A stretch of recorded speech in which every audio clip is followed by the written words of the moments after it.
बढ़ते तेल के दामों पर अब केंद्र को भी रास्ता दिखाई नहीं दे रहा है। यहाँ तक कि अब केंद्र के मंत्रियों के बढ़ते तेल के दामों पर तरह तरह के बयान सामने आ रहे हैं। इस बीच कांग्रेस ने केंद्रीय वित्त मंत्री निर्मला सीतारमण के बयान को मुद्दा बनाते हुए केंद्र की मोदी सरकार पर हमला बोला है। सिंघवी ने कहा कि सीतारमण 3 बार धर्म संकट का जिक्र कर चुकी हैं, लेकिन ये धर्म संकट क्या है, जनता जानना चाहती है। साथ ही सिंघवी ने सवाल खड़े करते हुए कहा कि क्या वो कीमतें कम करना चाहती हैं, लेकिन पीएम मोदी कम नहीं करने देना चाहते। ये धर्म संकट तो नहीं है।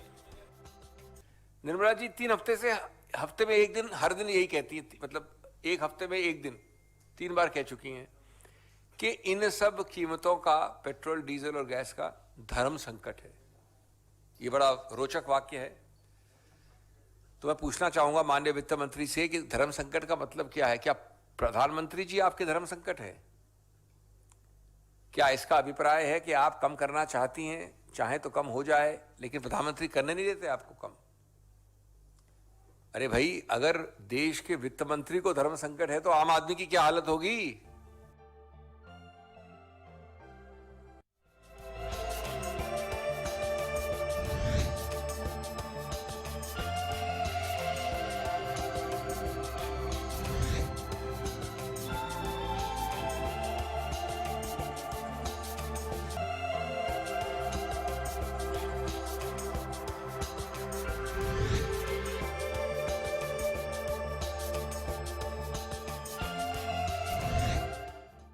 कांग्रेस ने निर्मला सीतारमण के बयान के साथ साथ धर्मेंद्र प्रधान के बयान पर भी चुटकी ली।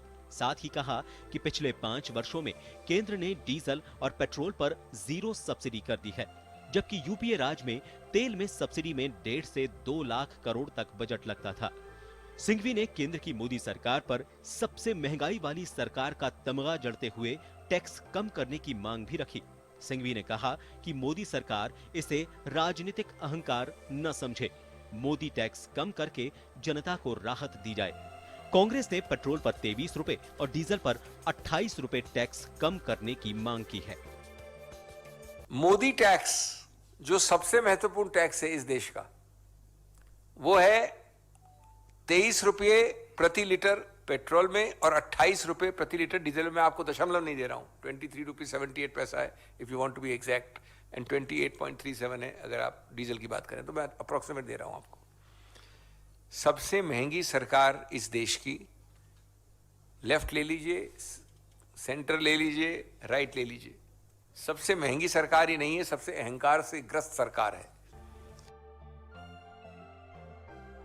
तेल के बढ़ते दामों को लेकर अब केंद्र की मोदी सरकार रोजाना घिरती नजर आ रही है। उधर आम जन के साथ साथ केंद्र के मंत्री भी धर्म संकट में घिरे हुए दिखाई दे रहे हैं।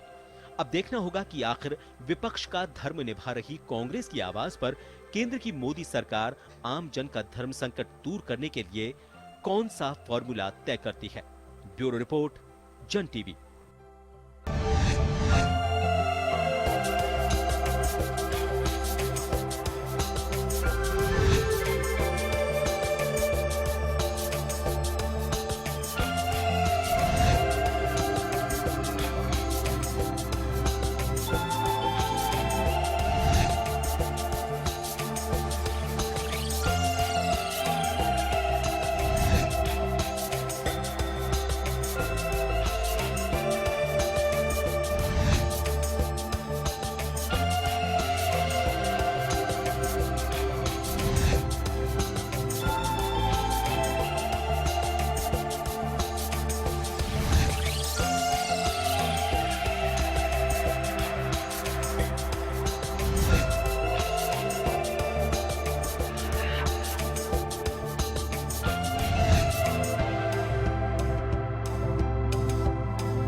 में स्वागत है आपका। मैं हूं योगेंद्र। आप देख रहे हैं मेरी खास आवाज खबर। नहीं आ रही। खास खबर में हम बात करेंगे महंगाई की। म्यूट मार तो नहीं है। आम जन पे है, लेकिन सियासत में बाहर है, इसमें कोई डाउट नहीं है।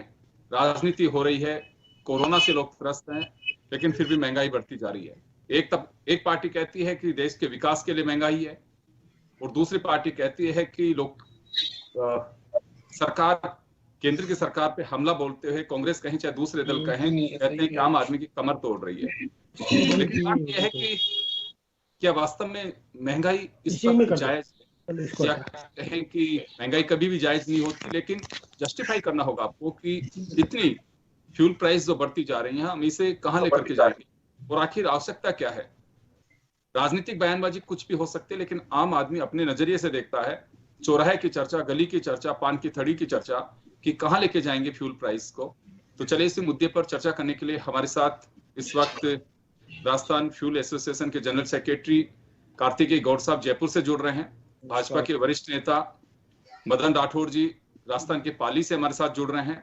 डॉक्टर सारिका आम आदमी के नाते हमारे साथ गुरुग्राम से जुड़ रही हैं, और शाहिद शेख साहब कांग्रेस के प्रवक्ता है, ये हमारे साथ अलीगढ़ उत्तर प्रदेश से जुड़ रहे हैं। सभी का स्वागत है। मैं कार्तिकेय जी सबसे पहले आपके पास आना चाहूंगा। जिक्र तो यूं अभिषेक मनु सिंघवी कांग्रेस के राष्ट्रीय प्रवक्ता, उन्होंने कहा है कि मोदी टैक्स, इसे कम करना चाहिए। इस सब्सिडी खत्म कर दी गई है, और एक्साइज ड्यूटी नहीं कह करके उन्होंने इसे मोदी टैक्स बताया है। और उन्होंने ये भी कहा कि 2014 में फ्यूल प्राइस क्या थी, कितने % बढ़ा है, अभी क्या पोजीशन है, लेकिन सरकार सुन नहीं रही है। लेकिन आपका इस कारोबार से वास्ता है, इतने फ्यूल प्राइस बढ़ना, क्या इससे वास्तव में सरकार, कोई भी हो, स्टेट गवर्नमेंट हो चाहे यूनियन गवर्नमेंट हो, इसे जस्टिफाई कर रही है कि विकास के लिए पैसा, स्टेट्स कह रहे हैं कि हमारे पास सेलेक्टेड रिसोर्सेज बचे हैं, अब उसके अलावा है नहीं, तो हम क्या कर सकते हैं। गवर्नमेंट को एक्साइज ड्यूटी कम करनी चाहिए, लेकिन आम आदमी, आप लोग भी उसी दायरे में आते हैं। सरकार को वास्तव में करना क्या चाहिए? ये सब कुछ बिल्कुल जनता की सहन शक्ति की परीक्षा ले रहे हैं, या फिर और कोई वजह है? जी योगेंद्र जी, आपने बिल्कुल ठीक कहा है। ये शायद जनता की सहन शक्ति की परीक्षा ही है, जो केंद्र सरकार और राज्य सरकार, या कहें बीजेपी और कांग्रेस बैडमिंटन खेल रही है, और आम जनता और व्यापारी जो है इसमें बुरी तरह से पिस रहा है। अगर आप टैक्सेस की बात करते हैं, केंद्र सरकार ने करीब 103% टैक्स जो है पेट्रोल प्रोडक्ट्स पे लगा रखा है। यानी कि जो 38 रुपए का पेट्रोल या डीजल है, उसमें करीब 40 या 42 रुपए जो है केंद्र सरकार ले रही है। 20-22 रुपए जो है वैट के रूप में स्टेट गवर्नमेंट ले रही है। 3-3.5 रुपए डीलर कमीशन होता है, और 1-1.5 रुपया जो है रोड सेस स्टेट गवर्नमेंट और ले रही है। तो ये लूट खाओ की राजनीति है, चाहे कांग्रेस की है, चाहे बीजेपी की है, स्टेट की है, चाहे केंद्र की है, पिछड़ी आम जनता है। जी योगेंद्र जी। और दूसरी बात भी मैं आपको बताना चाहूंगा कि क्रूड के प्राइस जो हैं वो ना तो इतने फ्लक्चुएट कर रहे हैं जिस हिसाब से प्राइसिंग हो रही है, और ये एक लॉन्ग टर्म एग्रीमेंट्स होते हैं जिन सऊदी कंट्रीज या जो ऑयल प्रोड्यूसिंग कंट्रीज होते हैं, वहां से लॉन्ग टर्म एग्रीमेंट्स होते हैं। एक दिन के एग्रीमेंट्स नहीं होते कि आज की प्राइस के हिसाब से, आज के क्रूड के हिसाब से आज का जो है बाजार में जो है मूल्य निर्धारण हो, फिर दोबारा उसका मूल्य निर्धारण किया जाए। डेली प्राइस बढ़ रहे हैं, करीब जो है 25 या 26 बार इस साल में जो है प्राइस बढ़ गए हैं। आज भी जो है 17 पैसे और 25 पैसे क्रमशः डीजल और पेट्रोल में प्राइस बढ़ा है, तो अनजस्टिफाइड है टोटली। और एलपीजी के अंदर आप देखेंगे 2 महीने के अंदर, 3 महीने के अंदर 200 रुपए बढ़ा दिए गए हैं। गृहिणियां जो है त्रस्त है, परेशान है। गृहिणियां आती हैं, गैस एजेंसियों पे आती हैं, उनके हाथ में आटा लगा हुआ होता है, और वो अपना सेकंड सिलेंडर नहीं भरा पा रहे। 65 लाख अगर राजस्थान की बात करें उज्ज्वला लाभार्थी हैं, वो अपना सिलेंडर नहीं भरा पा रहे हैं। रिटेल की आप बात करेंगे, 7200 पेट्रोल पंप्स हैं यहाँ पर, प्राइवेट और सरकारी मिलाकर। करीब 11 स्टेट के जो बॉर्डर के आप पंप्स हैं वो बिल्कुल भीख मांगने के स्टेज पे आ गए हैं। जो सेल है वो गिर चुकी है। पड़ोसी राज्य से जो है स्मगलिंग हो रहा है, पड़ोसी राज्य से प्रोडक्ट आ रहा है, सरकार आंख पे पट्टी बांधे बैठी है। ऑयल कंपनीज का माल बिक रहा है, चाहे वो हरियाणा में बिके, चाहे पंजाब में बिके, चाहे राजस्थान में बिके, उनको कोई फर्क नहीं पड़ रहा। राजस्थान की जनता केवल राज्य की बात नहीं है कार्तिकेय जी, फ्यूल जो तस्करी की बात आप कर रहे हैं वो केवल राज्य की बात कर रहे हैं। नेपाल से लोग तस्करी कर रहे हैं, रिपोर्ट्स आ रही हैं इस तरह की कि लोग सस्ता पेट्रोल नेपाल से खरीद के लेकर के आ रहे हैं और गैलन में लेकर के आते हैं। चले मैं वापस लौटूंगा आपके पास में। मैं साहिल शेख साहब के पास में जाना चाहूंगा। सर, कांग्रेस आरोप लगा रही है केंद्र पे और कह रही है कि ये एक्साइज ड्यूटी नहीं है, ये मोदी टैक्स है। लेकिन जिन राज्यों में कांग्रेस साझा सरकार में है या फिर खुद सरकार में, वहां केंद्र यह कह रहा है कि कांग्रेस ये तो साबित करे कि जनता के प्रति वो अपनी ड्यूटी पूरी कर रही है या फिर जनता की हितैषी है। एक बार कहीं तो बताएं। वो राजस्थान का जिक्र करते हैं कि राजस्थान में देखिए ऐसा है, ये आप भी समझ रहे हैं, कांग्रेस आरोप नहीं लगा रही है। आरोप वो होता है जो कुछ ना हो और वहां उसके ऊपर आरोप लगा दिया जाए, तो उसकी एक जांच होती है, उसको देखा जाता है। ये आरोप नहीं है, ये सत्य है। और सत्य को जो है छुपाना या सत्य को दरकिनार करना, ये सरासर अपने आप में एक बहुत बड़ी बेवकूफी है। इंसान अपने आप को धोखा देता है। इन्हीं के दौर में स्वर्गीय अरुण जेटली जी ने कहा था कि अगर क्रूड का जो कच्चे तेल का रेट है अगर $90 तक आ जाता है तो पेट्रोल कम से कम 50 रुपए बिकना चाहिए। जब डॉलर में 145 था कच्चा तेल अंतरराष्ट्रीय मार्केट के अंदर, आज जो क्रूड का रेट है 25 से नीचे तक आ गया, लेकिन 65 रुपए से नीचे पेट्रोल नहीं आया। और किसान की ज्यादातर जो माशियत की बात हम करें विकास की, तो डीजल से होती है। इन्होंने डीजल को भी वही लागत खड़ा कर दिया, बल्कि उससे आगे ले गए। अब थोड़ा 19-20 का फर्क है। तो मैं जानना चाहूंगा कि आखिर ये गवर्नमेंट सब चालाकियां इसी में है। जब हमने कहा जब $145 रेट थे जो बढ़ रहे थे और हमारे रेट आधे थे, उससे 78 रुपए रेट से ऊपर नहीं गया, 78-80 से, तो आपने कहा कि पेट्रोल के रेट बढ़ना, कच्चे तेल के रेट बढ़ना जो है ये देश के खिलाफ है। आज जब आप पेट्रोल के रेट बढ़ा रहे हैं तो हम उसके लिए आवाज उठा रहे हैं। आप कह रहे हैं कि पेट्रोल के लिए आवाज उठाना जो है ये देश के खिलाफ है। आखिर देश हित में है क्या?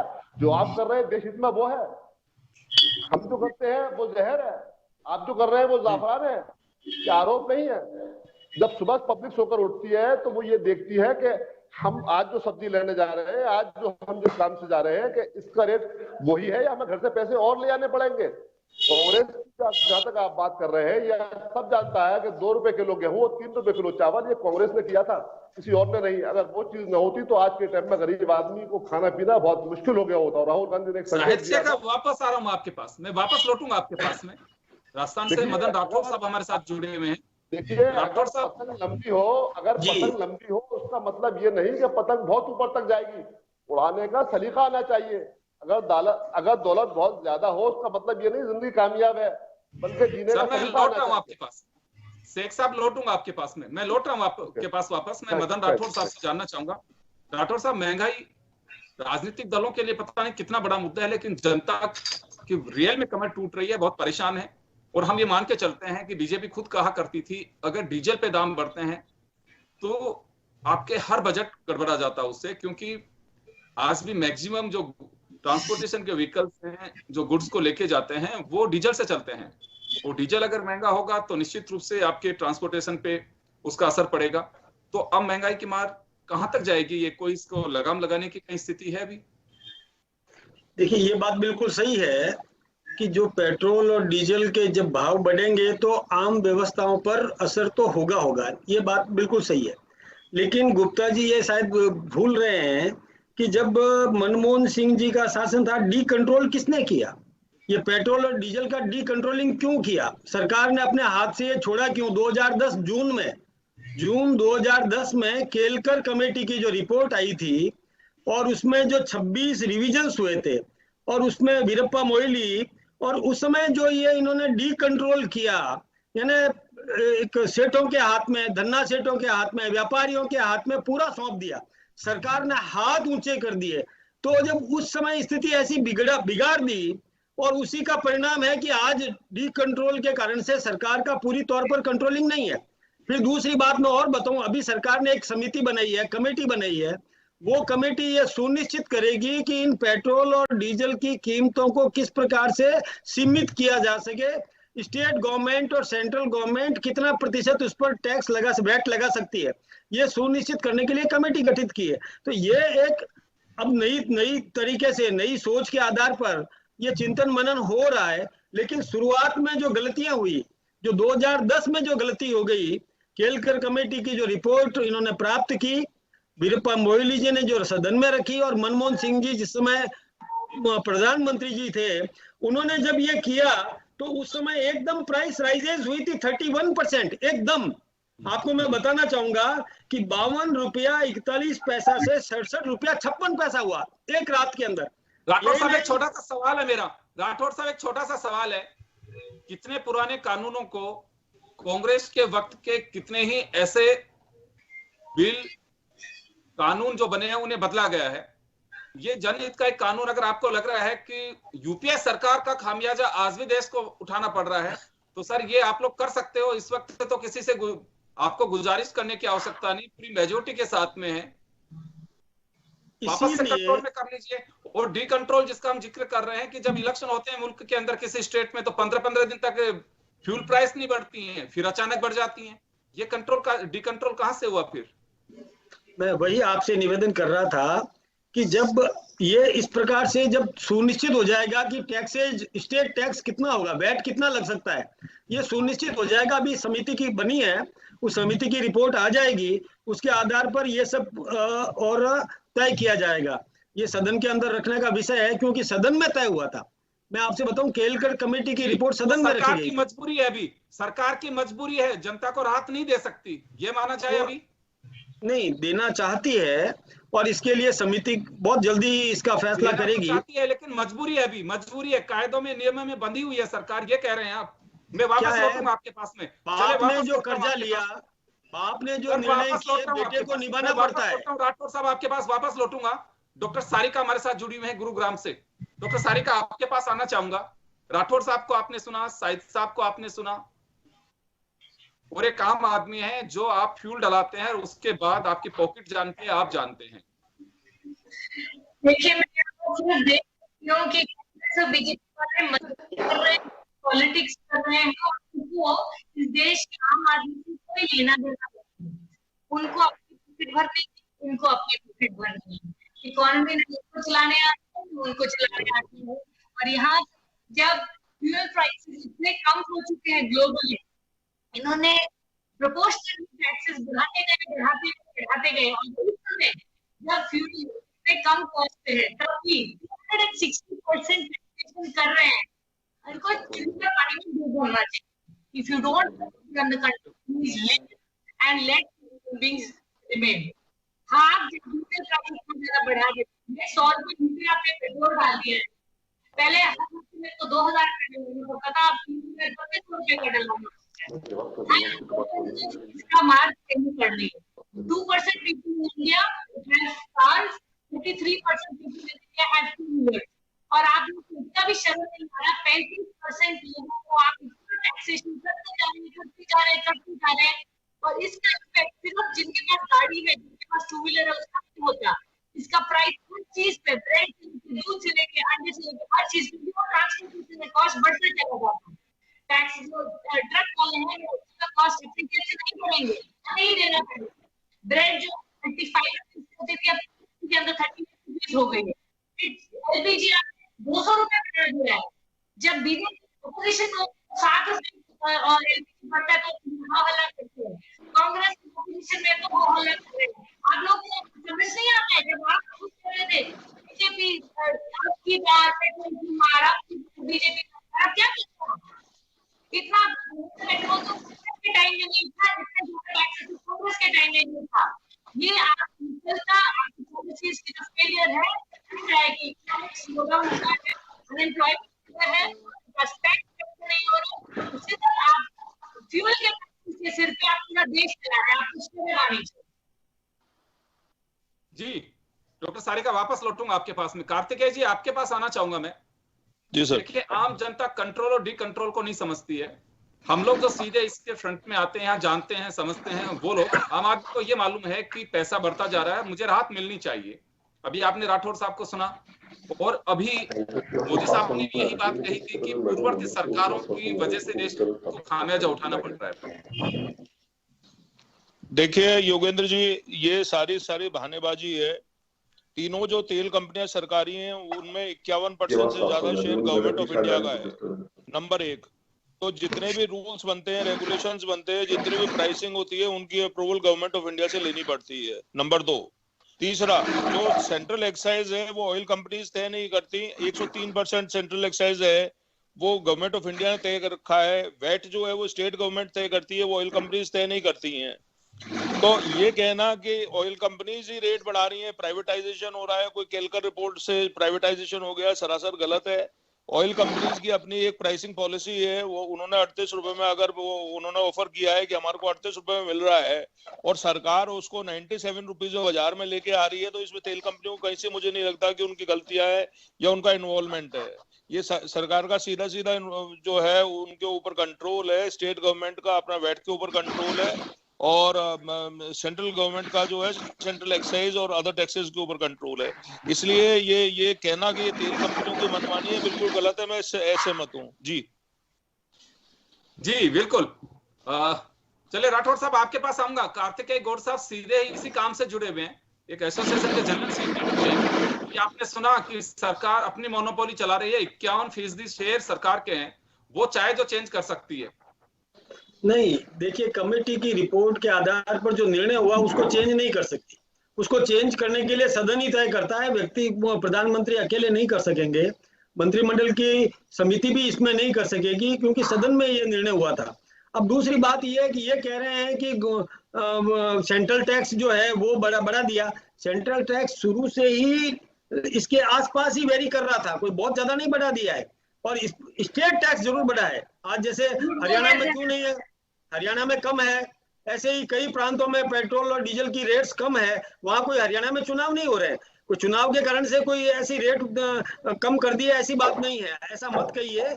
मैं आपसे, राजस्थान में आज कितना 33 से 35% वैट लगाया जा रहा है, ये क्यों है? जो 26 था उसको एकदम से बढ़ा दिया, तो असर तो उसका होगा ही होगा ना, निश्चित रूप से होगा।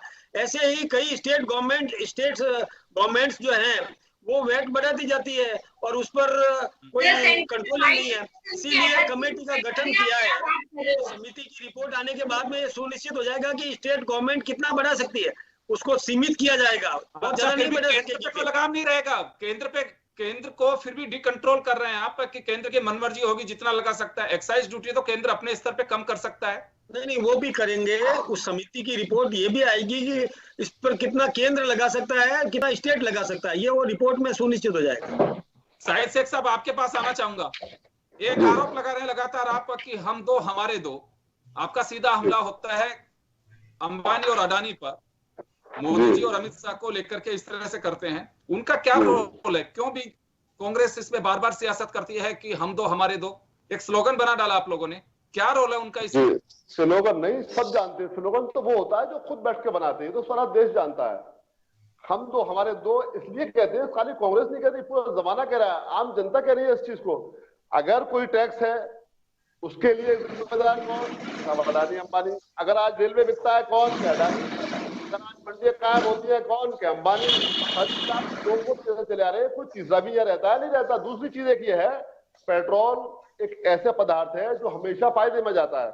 अभी मालूम ये हुआ है कि 2020 में इसको बेचने का इनका इरादा है, तो इरादा था इनका, और 4 बार उसकी जो है डेट बदल चुकी है। ये तो फायदे में जा रहा है, फिर इसको आखिर बेचने का इनको इतनी जल्दी क्यों है? जबकि खुद ये रिपोर्ट है गवर्नमेंट की कि इससे 2,00,000 करोड़ रुपए का फायदा पर ईयर होता है, जबकि जो 2020 में पेट्रोल के रेट शुरू में थे स्टार्टिंग में।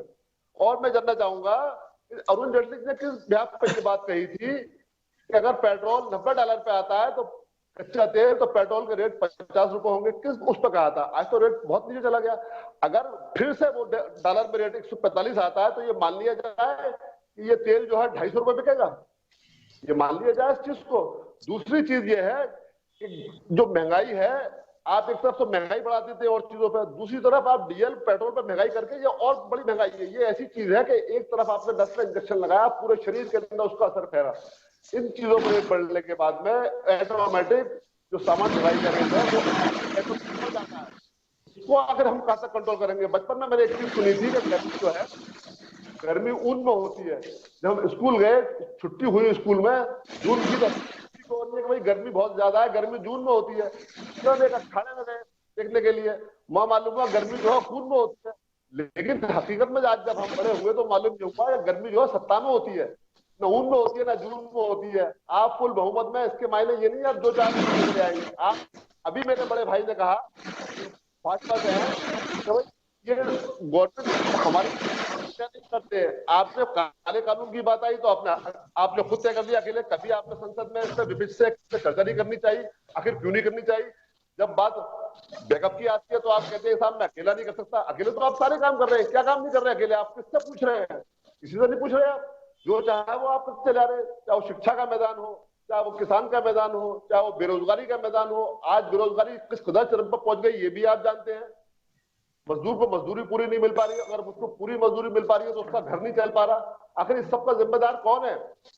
अगर ये चीज खास सुरक्षा बिल अगर कांग्रेस ने पास नहीं कराया होगा था तो आज मैं समझता हूं कि बहुत से घरों के अंदर भुखमरी फैल गई होती।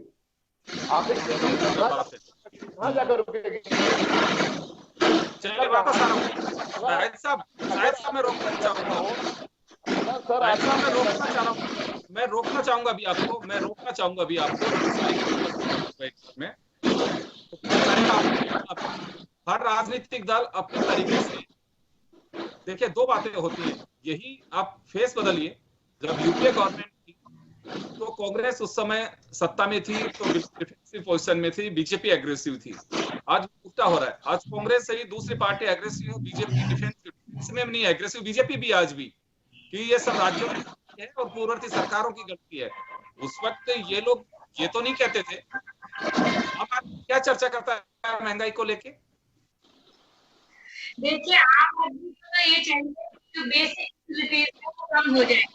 मोदी जी ने बोला कि आप एलपीजी के अपना सब्सिडी छोड़ दीजिए, आपने मुझ करके हमने छोड़ दिया। आपने फिर धीरे धीरे बढ़ाने शुरू कर दिए। अब ये आप एक साल में आप 25 रुपए बढ़ा रहे थे, अब आपने 2 महीने के अंदर आपने 200 रुपए बढ़ा दिए। आपको समझ नहीं आ रहा है कि 60-70% of the people are in the middle income bracket, the lower income bracket, उनके बजट पर असर पड़ता है। आपको इसकी भी सहानुभूति नहीं है अपने रेजिडेंट पे। आप लोग मजाक कर रहे हैं हमारे साथ। हमने आपको वोट दिया, बहुत गलती की सर, शर्मिंदा है, वापस लेना चाहेंगे, नहीं ले सकते, अभी बहुत साल पड़ेगी। अगर आपको देश ने वोट दिया है, आपको ये बकवास किया है, बहुत बड़ी गलती हो गई। करेंगे हमारी जो पीड़ा है वो समझिए, जो प्राइस को कम करिए, प्राइसेस कम करिए, एम्प्लॉयमेंट कम करिए, बेसिक्स बढ़ाइए, अनएम्प्लॉयमेंट को कम करिए। इस तरह आप सोचिए कि पेट्रोल डीजल के दाम पर आप पूरी चला ले जाएंगे, हमेशा सक्षम नहीं रहेगा। और जो जिन लोगों की नागरिकता मोदी की अगले 2024 में आप डेफिनेटली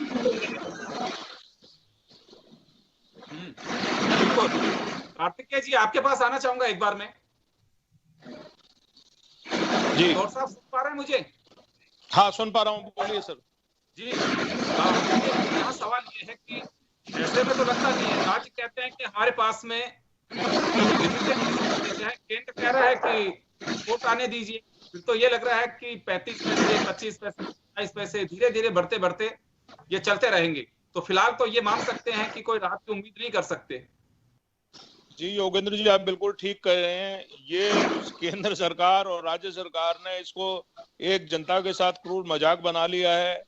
दोनों जने आते हैं, अपना अपना स्टेटमेंट देते हैं, प्रेस कॉन्फ्रेंसेस करते हैं, एक दूसरे पे ठीकरा डालते हैं। कोई जना स्टेट के अंदर लूट रहा है, कोई जना सेंट्रल एक्साइज बढ़ा के जनता को पीस रहा है, आम जनता पीस रही है। अब अगर बात कर रहे हैं, कोई जना कह रहा है केलकर रिपोर्ट है, वो उस प्राइवेटाइजेशन हो गया, तो सब एलपीजी के अंदर तो स्टेट का कोई रोल नहीं है। एलपीजी के दाम जो है 200 रुपए कैसे बढ़ा दिएगा ये बताया जाए। तो ये तो जो बहानेबाजी है कि स्टेट बढ़ा रहा है या केंद्र बढ़ा रहा है, ये तो बेसिक जो है वो एक जगह से ही बढ़ रहे हैं पैसे, है ना। स्टेट उसके अंदर ये हो सकता है कोड़ में खाज की स्थिति उत्पन्न कर दे, लेकिन कोड़ की स्थिति तो साहब केंद्र ने द्वारा ही पैदा की गई है, ये बात तो माननी पड़ेगी और कहीं ना कहीं इसको कम करना पड़ेगा। अगर केंद्र सरकार इतनी ज्यादा सीरियस है तो स्टेट के साथ बैठ के इसको जीएसटी के दायरे में लाके 28% मैक्सिमम जो स्लैब है उसके अंदर ला सकती है, लेकिन कोई नहीं लाने का प्रयत्न कर रहा है। ना तो स्टेट गवर्नमेंट पहल कर रही है, ना केंद्र सरकार इसके लिए पहल कर रही है। बस ये कह रहे हैं कि साहब स्टेट बहुत ज्यादा पैसा ले रही है और केंद्र ने बहुत ज्यादा टैक्सेस कर रखे। अरे जीएसटी काउंसिल है, स्टेट और केंद्र दोनों द्वारा डिसाइड होता है। कार्तिकेय जी, ये है उस मजबूरी का फायदा कह सकते हैं। यह वह मजबूरी है कि अगर किसी को जिंदा रखने के लिए एक इंजेक्शन चाहिए, वो चाहे कर्ज लेकर के भी लगवाएगा, कैसे भी लेकर के लगवाएगा, इसी तरह से अगर जिंदा रहना तो खाना खाना पड़ेगा, आपको पानी पीना पड़ेगा, वो किसी भी कीमत पे लेना हो, लेकिन जिंदा रहना तो ये सब कुछ करना पड़ेगा। ऐसे में अगर फ्यूल भी किसी की आवश्यकता है तो उसकी मजबूरी है, उन मजबूरी का फायदा बेजा सरकारें उठा रही हैं। यहाँ कहने में मुझे कोई अतिशयोक्ति नहीं है, क्योंकि वजह साफ है कि अगर आपको कहीं पे जाना है, आपके पास में अपना व्हीकल है, तो आपको फ्यूल डलवाना ही होगा। वो पानी से नहीं चल सकता, या भगवान से दुआ करके नहीं चल सकता, या कुछ नाम लेके चल नहीं पाएगा, वो तो उसी से चलेगा जो उसकी जरूरत है। तो इसी लिहाज से कह सकते हैं कि सरकारें भरपूर फायदा उठा रही हैं। और जैसे मैंने स्टार्ट किया कि यह जनता की सहन शक्ति के एक परीक्षा है, लेकिन देखिए एक लिमिट होती है हर चीज की। सब्र का बांध टूटा तो सरकारों के लिए बहुत मुश्किल होगी। समय रहते इस पे गौर फरमाना चाहिए। इतना भी कुछ गला दबाइए कि जान ही निकल जाए, और जब जान निकलती है तो आदमी झटपटाहट में कुछ भी कर सकता है।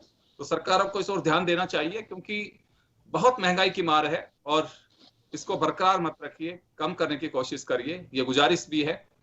तो चलिए, आप तमाम अतिथियों का और हमारे दर्शकों का बहुत बहुत शुक्रिया। खास खबर में इतना ही, दीजिए इजाजत, नमस्कार।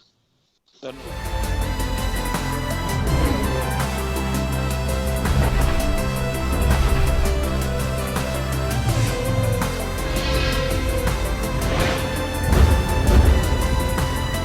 जन टीवी की लेटेस्ट अपडेट पाने के लिए हमारे चैनल को जरूर सब्सक्राइब करें और नोटिफिकेशन पाने के लिए बेल आइकॉन दबाएं।